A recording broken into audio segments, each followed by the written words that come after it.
Hey,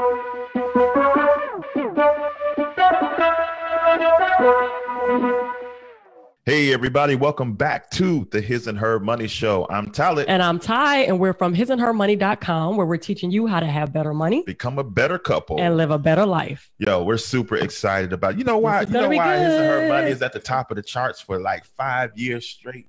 Because we always bring in the topics that don't nobody want to talk about, man. A lot of shows stay on the fringes of talking about finance, but we like to get deep down into every ounce, every nook and cranny of what our financial plan should look like. And today's episode is going to do just that. We're super excited because we have a very special guest on the line that's going to help us think about legacy. And you know, legacy is a big part of what we talk about. Absolutely. Yep. And so today we have none other than attorney Ernest Fenton, and he's going to help us think, not just think, but come up with an action plan on how we can handle our affairs today so that long after we are gone, we are creating generational wealth and we are stopping the creation of generational poverty. So, attorney Ernest Fenton, welcome to the His and Her Money Show.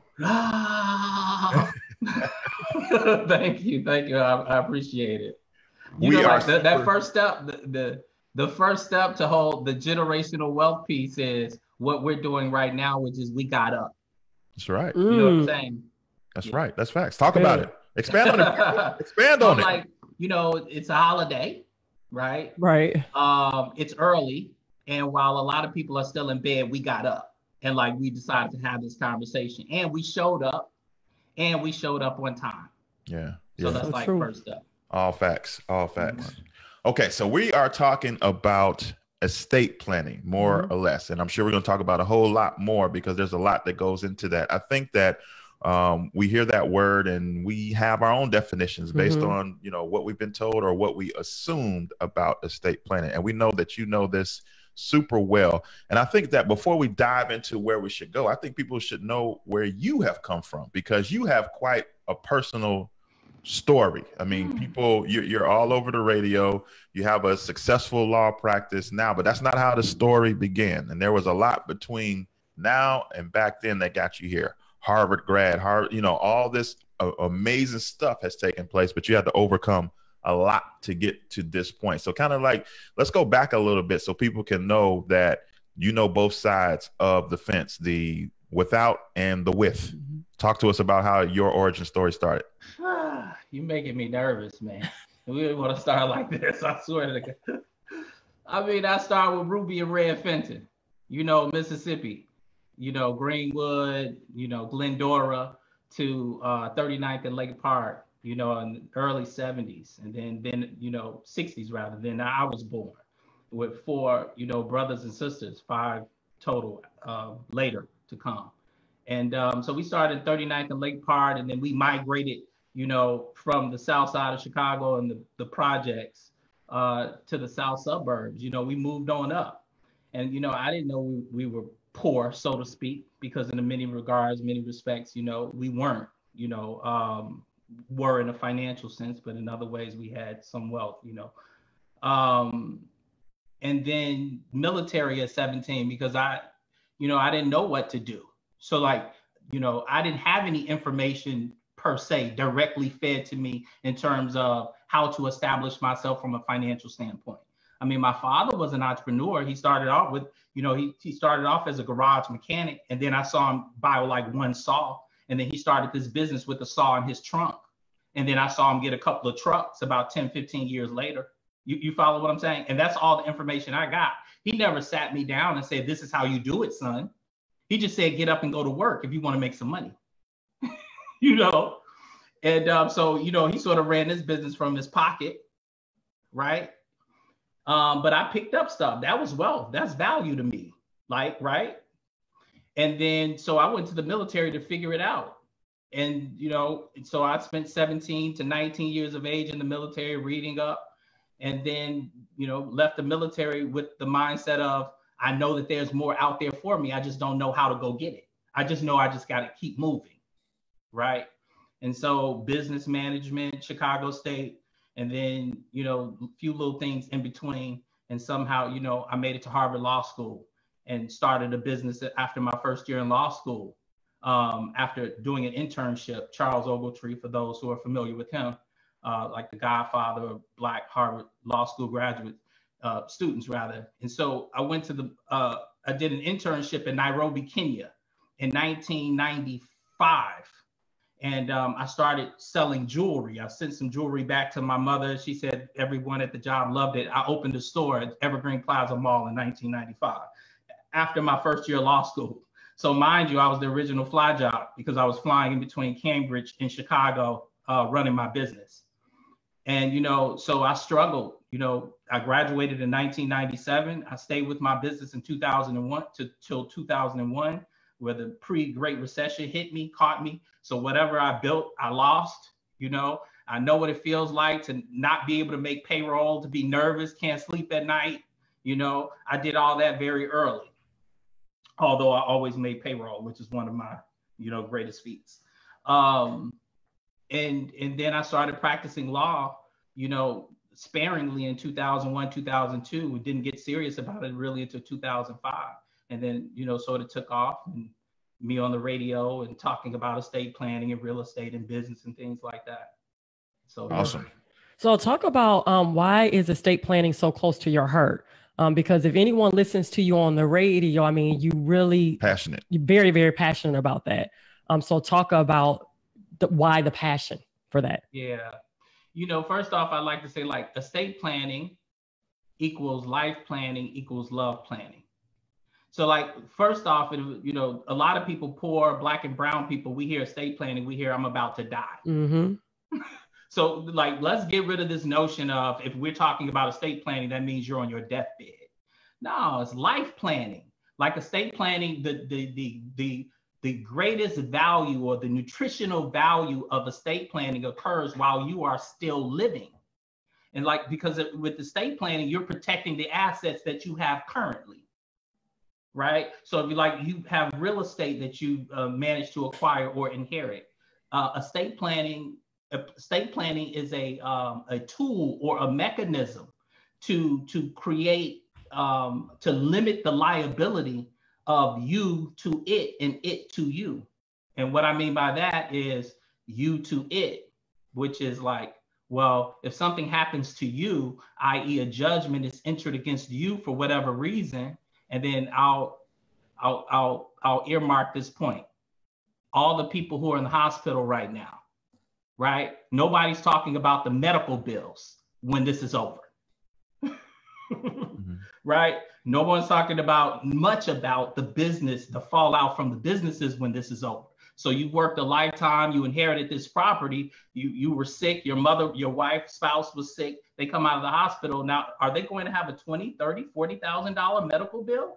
And then that house that you thought you were leaving to your children, is it protected? Because if it's in your spouse's name and a judgment is entered against her for not being able to pay that medical bill, they're going to place a lien on your real estate. So your living life just impacted that asset, right? That's you to it. And then it to you, which is, if you own property, you have a 2-unit, and something's wrong with the stairs, or the little boy climbs on the roof because you left a ladders there, like a fire escape or something, and they fall through the roof, and now you're sued, and your insurance doesn't cover it because it was part of your own negligence or whatever the case may be. A $50,000, $100,000 judgment is entered against the property, that then they're coming after you personally. So you need to protect your assets, and then you need to protect your assets from you, and then you need to protect you from your assets. Legal & General America is a leader in low-cost, high-quality life insurance. For nearly 70 years, Legal & General America has been providing financial protection to over 1.3 million families and businesses. LGA makes understanding and applying for life insurance easy. And agents are standing by to help you find the best coverage to fit your family's needs. All you have to do is go to hisandhermoney.com/LGA to get a free quote now. Another reason that a lot of people avoid the conversation around estate planning is that they feel it's out of their league, even from an understanding base. Like some people feel it's out of their league because they feel like it's only for the well-to-do to consider estate planning. But some people feel like it's above them from a knowledge and understanding base. And they also feel like maybe I don't have enough assets anyway to even do one. So really wouldn't even matter. Yeah. But is what they're thinking. Yeah. Yeah. Let me just, a few things. Like one, this is what I say to people. Like if a person has $10 million, they can afford to lose 10%. If you have 10 million, you take $1 million hit. What does your life change any? No. So no, it's not the wealthy people who should be most concerned about estate planning, because we think of, oh, I'm losing it all. I mean, that may happen. It's the people who cannot afford to lose much who should be as concerned or more concerned. It's good. So yeah, that's how I think about it. Okay. So what do we need to know then, since you have opened our eyes and our ears to understand that, yes, the person listening right now, needs to take a better handle on estate planning. I need to not ignore this, and I need to figure out how to properly get my stuff in order when it comes to estate planning. Where would you have us to begin that journey? Okay, yeah, and I didn't quite fully respond to the previous question. I think this response will cover both. I want you to also know that estate planning is more than about financial assets. See, we think of estate planning. Listen, the estate planning is for your person and your property. We only think of estate planning from the property standpoint, but we don't think of estate planning from the personal standpoint. So as a fine example, as we go through this pandemic, we needed estate planning for your person because your person needs protection, and that's more valuable than your finances, right? So how about the people who are in the hospital? How about your mother who's sick, and then you need to obtain medical records from her primary care physician so you can get them over to this hospital that your mother is in, but the primary care physician won't speak to you because you do not have the proper documentation. That's estate planning. You need a medical power of attorney. A health care power of attorney is mandatory for everyone. All right, that's a prime example. Okay, that's very true. Those two documents sound similar. The same. Can you break down? They are the same. Yeah, there's just two names. Okay. One is a health care power of attorney. Mm-hmm. Well, I'm sorry. Did I say property power of attorney as well? No, you said healthcare and you said medical. Oh, same. Yeah. Okay. So then what's the difference between what all does having a proper healthcare or medical power of attorney in place do? And you mentioned even in your scenario about us helping our parents. So it sounds like it's not only a conversation we need to have with ourselves and our nuclear family, but we might need to be talking to our parents about this stuff as well. Yeah, like that. You started off the conversation saying, let's have a conversation, or we will have a discussion about legacy planning. Well, here's the critical component of legacy planning. Legacy planning necessarily includes all of us. Every man, woman, and child in the family needs to be included in this conversation. Otherwise, then what are we doing to protect? If I don't bring the kids into the conversation, then everything that I've done perhaps is for naught, because my children will not be prepared mentally, emotionally, and technically to take on what I've created, to take advantage of the foundation, right? And then our parents, if we don't care for them, if we don't have that level of integrity, as an example now, then what do we have? If I can't this is my big thing. If I can't take care of my mother, if I don't have the gumption to look out for my mother, then how dare I? How sincere am I really in creating generational wealth? Right. So we're all involved. It's all connected. So throw some more things out there that encompasses estate planning. You talked about the medical power of attorney. You also talked about our assets, real estate. What are some other things that we need to be considering as well? Where do we even get started? I know that there's a lot of places online with free this, fill out your free, but should we hire an attorney? You know what I mean? So talk about that process. So you have the healthcare or the medical power of attorney. Let me answer and also a component of the medical power of attorney is called the living will. Essentially, I describe it as what is your will while you're living. It's instructions, if you will, a manual, guideposts to establish to what extent you desire medical treatment in the event of your inability to express yourself. So if you're incapacitated, you're giving, some direction to your spouse even, right? Mm-hmm. So that's your also your you principal, that's the technical term, appoint someone, agent, to make medical decisions on your behalf in the event you're incapacitated. That's a medical power of attorney.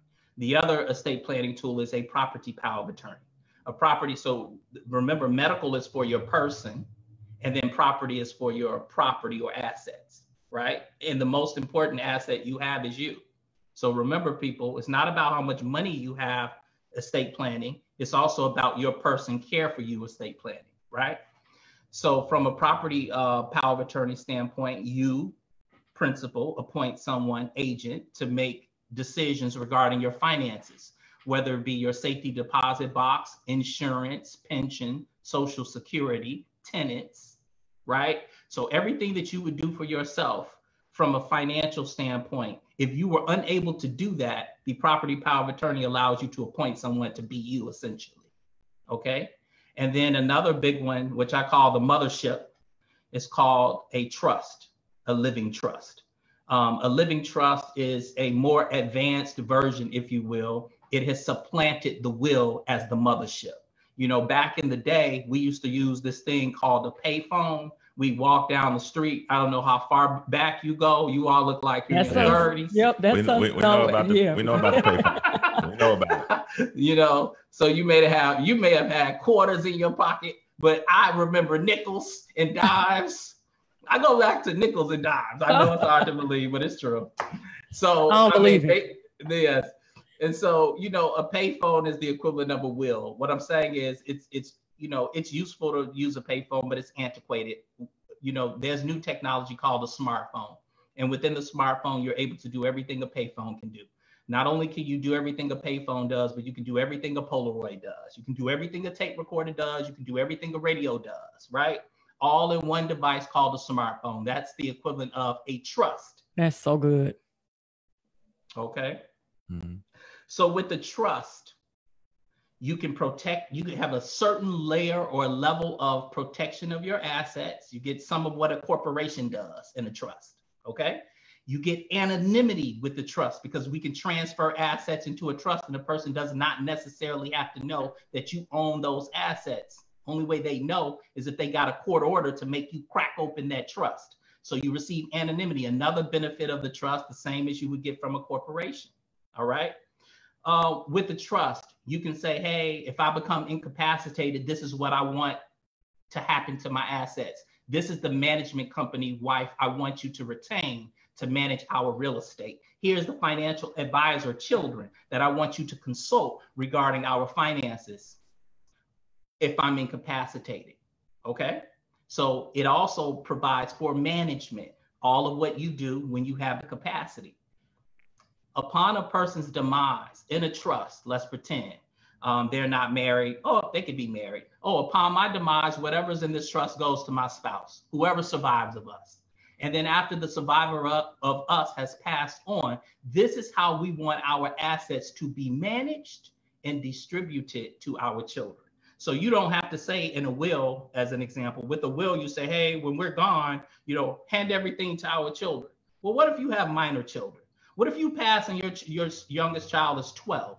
Then who's actually managing those assets? What if you pass and your youngest child is 21? Can you imagine a 21 getting the house and investment property and the proceeds from a $300,000 insurance policy? How well do you think that legacy planning is going to go? In a will, all you can do is say, give my assets to this person or these people, but you can't say how they manage those assets. You can't say when they receive those assets. You can't put safety nets in place to manage those assets for their benefit. A trust allows you to do all of that. I want to make sure I understand. Yeah, that was good. So that was masterful. So I Definitely need a healthcare power of attorney. I Yes. definitely need a property power of attorney. Yes. And I think the diversion comes is I make the decision to either get a will, which you equated to a payphone, Yes. or a trust. Correct. So at the top, those first two documents, everybody needs to do. Yes. And then now you have to make a decision. Do I want to go will or do I want to go trust? Correct. Okay.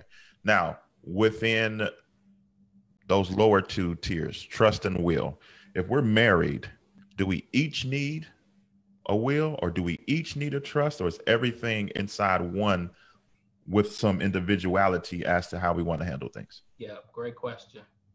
If a person goes will, then each needs a will. There's no such thing as like a dual will. Mhm. Well, I think in some jurisdictions there are. So each person would need a will because, well, two people are not going together necessarily, right? So each person would need a will. However, two people or more can be within a trust. Matter of fact, who was it? Was it the Walmart family or something? It was just in the news. They were talking about the family trust. They were saying, oh, the family trust is they're selling off, blah, blah. Yes. I think it was Walmart. Mm-hmm. Yeah, so very wealthy families have family trusts. That's the legacy planning. That's the part that we're missing, like the coming together, right? So like very wealthy families, oftentimes, they will have what's called a family trust. So the assets of the family go into that trust.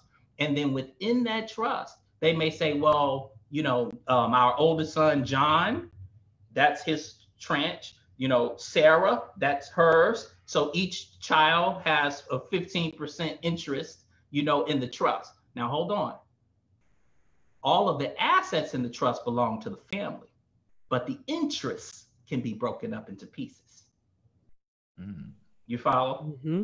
So I'm just giving you one example of how a trust can be one document for a family. But if you choose to break it out in various ways, you may as well. Good. My question is, do we hire an attorney? I mean, you are an attorney. Again, a very good one. Yeah, I know that there are a lot of websites online, do-it-yourself type thing, DIY type things. But when it comes to this, especially, I would say even a trust. Yeah, that trust sounds serious. So what would you say? This is what I tell clients. Of course not, you don't need an attorney. Sure, no, go do it yourself. This is what I say. I say, well, a Lamborghini. If you had a Lamborghini and it was worth about $200,000, would you change the transmission in it? Would you go to YouTube and figure out how to drop that transmission in you're smart. They're going to take you step by step on YouTube on how to pull your transmission and replace it. Or are you going to pay a mechanic $10,000 to protect that $250,000 Lamborghini?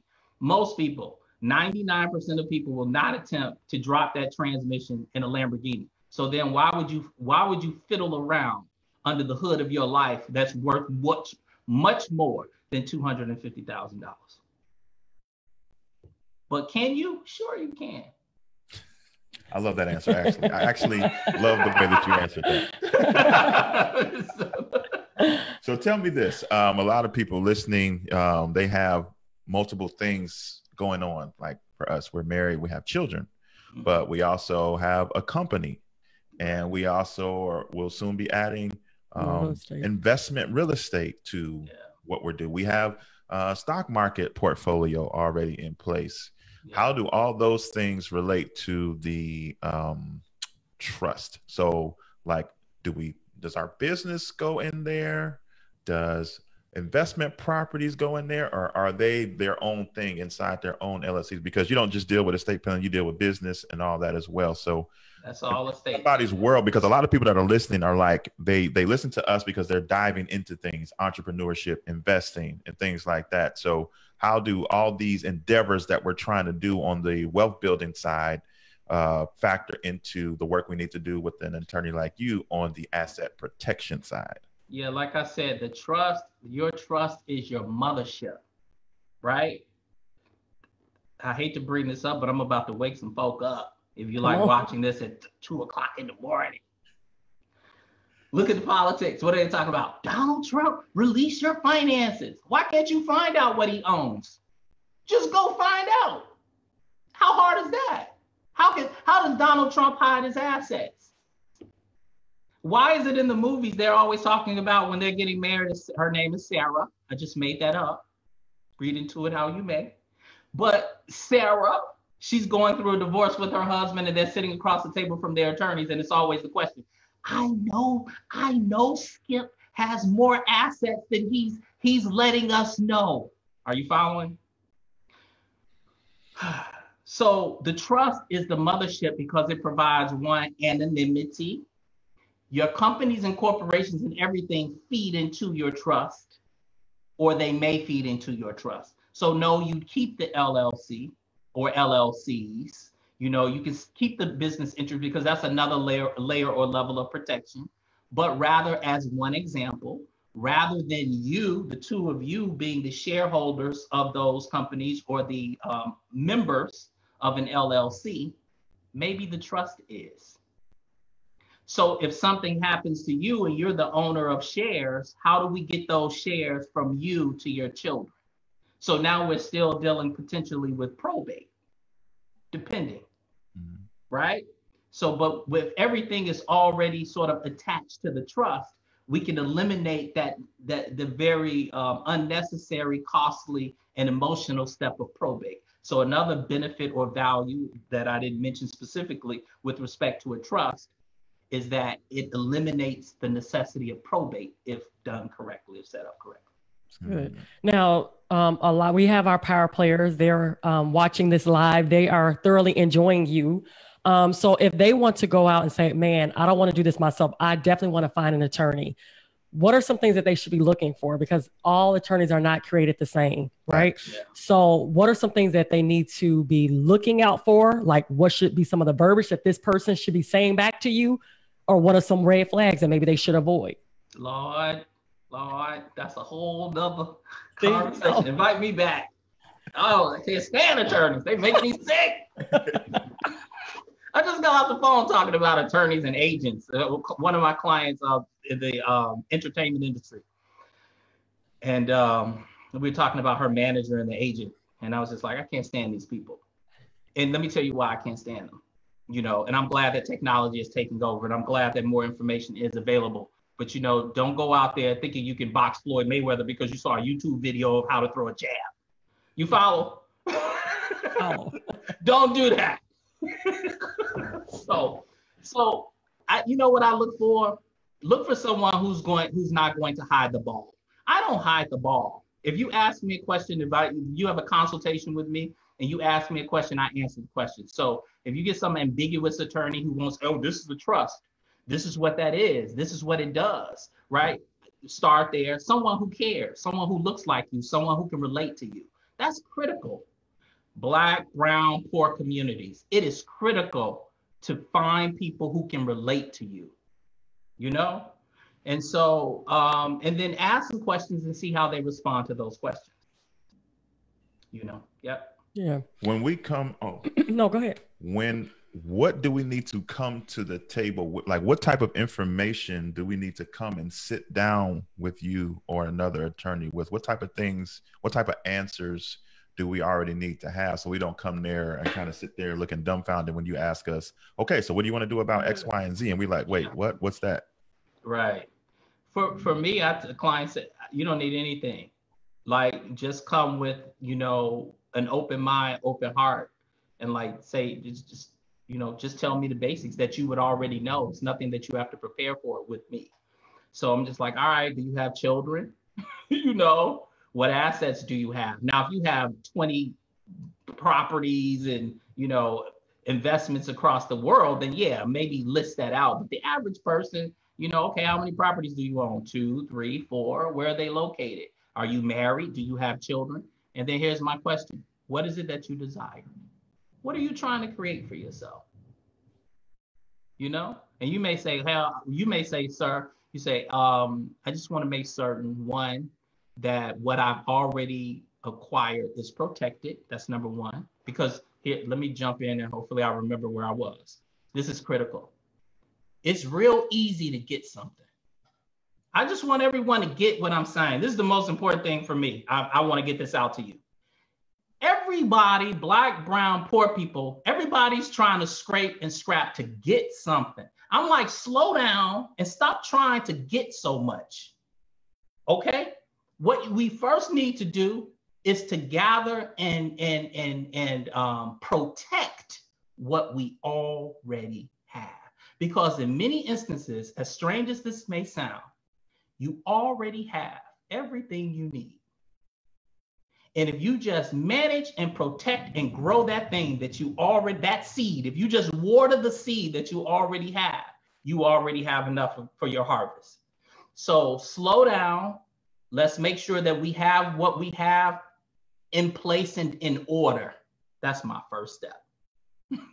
And then we'll talk about how do we build onto that thing, you know. Yeah. So I love that. So share a story with us. You've been around, you've been doing this for a long time. And so I'm sure that you've either heard of stories or experienced them personally with maybe some clients. You can kind of share both sides where maybe there was someone that did not have all of their ducks in a row and this is how it affected them. But then this was somebody that did decide to have all their ducks in a row. And what was the outcome? Lord. She asked me hard questions. I just got in trouble for sharing too much, but you know, I share on social media all the time. And your radio show. Yeah. I know, right? Yep. But so I'll tell you this story. It's actually in my book, How to Bet on You and Win. F the odds, How to Bet on You and Win. I need to grab my copy of my book and post it. It went around me. So I'm sorry. So I'll tell you a story. It's in my book. So there's a young lady. It's actually two young ladies. It happened within a month of each other. And she was married, and they have a special needs child. And then she had 2 or 3 other children, her and her husband. So she was married, her and her husband. They had 3 children, special needs, 2 other children. Unexpectedly, the husband passes. Like, I think he had a heart attack. I can't recall. So he passes. They're in their late 30s, early 40s. So now she has a special needs child and 2 children. Here's the blessing. Here's another critical component of estate planning. And back to your question. One of your initial questions. Have some life insurance, people. Say that again. I'm like, I don't care. Listen, if for all who don't know me, just excuse me. But for those who are about to get to know me, here I come. I don't care who you are. You don't need $1 for estate planning. All you need to invest is $15, $20, $30, $40 a month in a life insurance policy. And that's enough to validate the expenditure on a trust. That is it. You don't have to put $1 in a trust while you're living. Your insurance policy can feed or flow into your trust. And those are the monies that you leave for your children. Because me, I plan on spending every dollar. I'm going to spend my last dollar on my last day on earth. That's my goal. And then whoever's behind me, they're going to get the assets. They're going to get the house. You follow? They're going to get the real estate that's remaining, and they're going to get an insurance policy. And if they can't make it, you follow what I'm saying? We following. So listen, he passes. Thank God this man had a nice insurance policy, like $300,000, $400,000, $500,000 policy. But of course, the wife, she went into a depression. When she finally makes it to me, a year later, almost a year later, she can't sleep. Not over money. She can't sleep because she's worried about her special needs child. Because she's now thinking, if something happened to him, what if something happens to me and my child is left here? What do I do?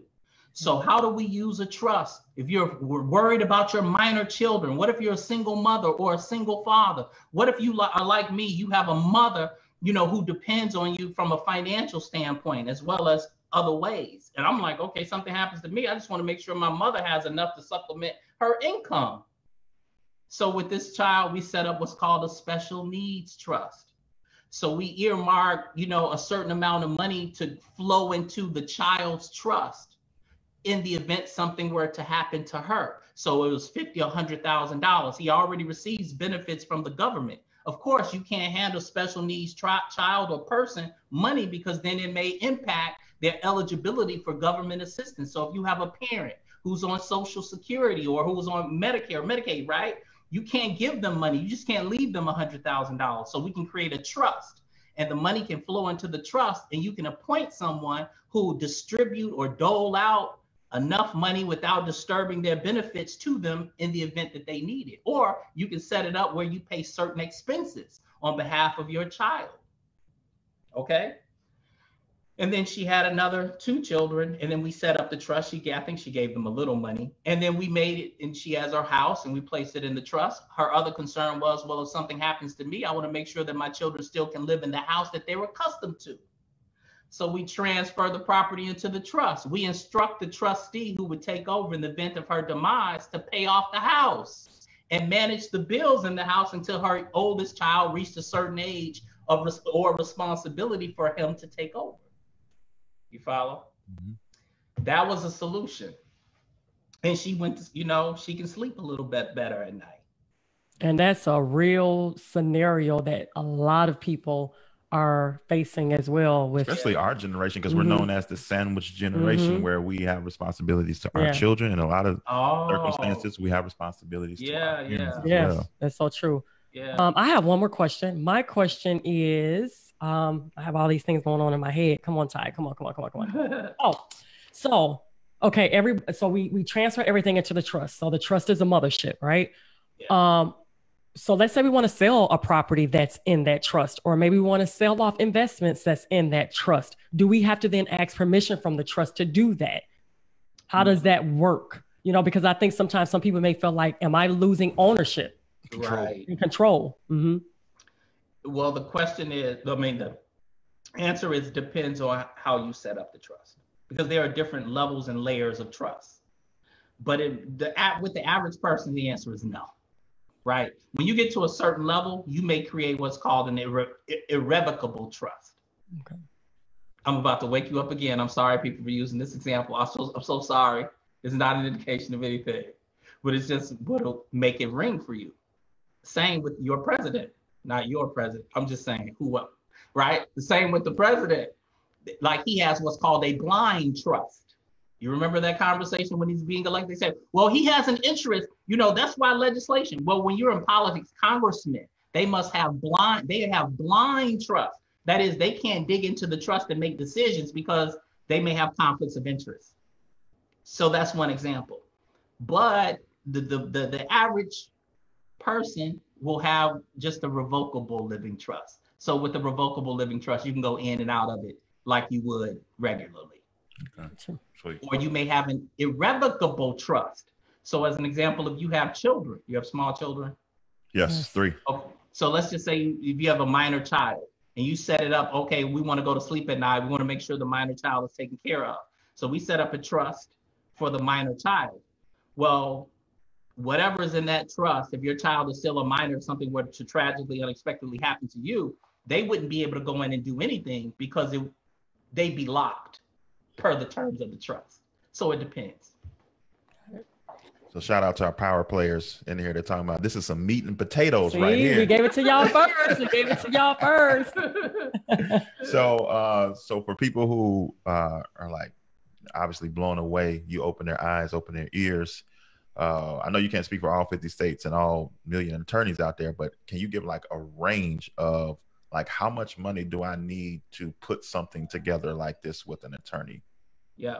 On the low side, it's like you could do a basic estate plan for $1,000, and then on average for like what I call the luxury car version of it all, about $5,000 to $6,000.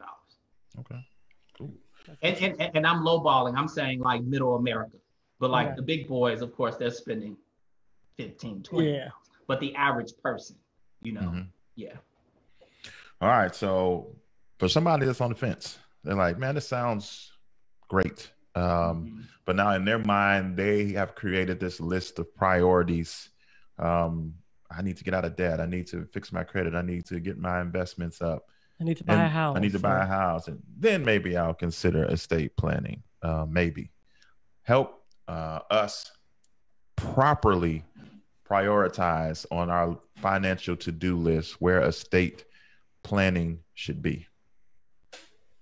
Okay, you know my other thing. That's a trash talk about relationships, right? Mm-hmm. But that's another conversation too. So those who may know. I'm just gonna talk to the ladies because men, it's difficult to get through the brothers sometimes. Listen, ladies, would you marry a man who didn't date you well? Absolutely not. I can't answer. He said ladies. Absolutely not. I can't Hey, answer. follow, he didn't show up. No. He disrespected the dating process. So you're gonna marry the man who disrespected the dating process. Same concept. You can forget. This is what I know about. This is what I know and I believe. Okay, you can forget about financial security and wealth and becoming rich if you disrespect the process of getting to financial security and wealth. So if you put planning on the back burner to your journey to success financially, you're playing games, you're pipe dreaming, and stop talking about it. That's an investment you cannot afford to not make up front. And that's how life goes. You can't skip the line of life. That's the mistake that so many people make. Like, you have $1 million dreams and ambitions, right? But you have nickel and quarter habits. Can't do it. No nickel and quarter habits. So all our power players, you gotta make sure that you get this done. It's so important. So Attorney Fenton, if people want to get with you specifically, I don't know if you can help people in all states, or let people know how they can contact you if they want to sit down with you and get this going, and let people know how they can listen to your show and keep up with you on social media, all of the above. With trust, I can help across the country. I have clients in California and Florida, Texas, and Philly. So I've been doing trust across the country. That's universal. Trust travel, so it's not necessarily state specific. Powers of attorney are state specific, but I've built relationships. I'm building relationships across the country. So I have an attorney in Georgia. I have an attorney in New York. You follow? So then so I can be the hub to assist you. Right. So that's the answer to that. But all trusts, all 50 states, best way is to go through my website and send me a message directly, attorneyernestfenton.com. That's attorneyernestfenton.com. Send me a message. It comes directly to me. That's the best way. Yeah. And then also I have a podcast, and I have about 50 shows or more cataloged in my podcast. So if you go to Attorney Ernest Fenton Podomatic, you'll see various shows. Awesome. As the audience has said, we appreciate the meat and potatoes that was served up today. This episode. Thank you for helping us to make sense of, for a lot of people, what felt like something that was out of their sphere of knowledge based law. Yeah, exactly. So thank you for taking the intimidation out of understanding the importance of asset planning, the asset protection, and the importance of legacy planning, thinking about the future today. So we appreciate you for taking time out of your busy schedule on a holiday in the morning. Thank you. And making this happen for us. We appreciate it. And we will make sure that we have all of his links in the show notes, so make sure you check him out. Yes, thank you. Thank you.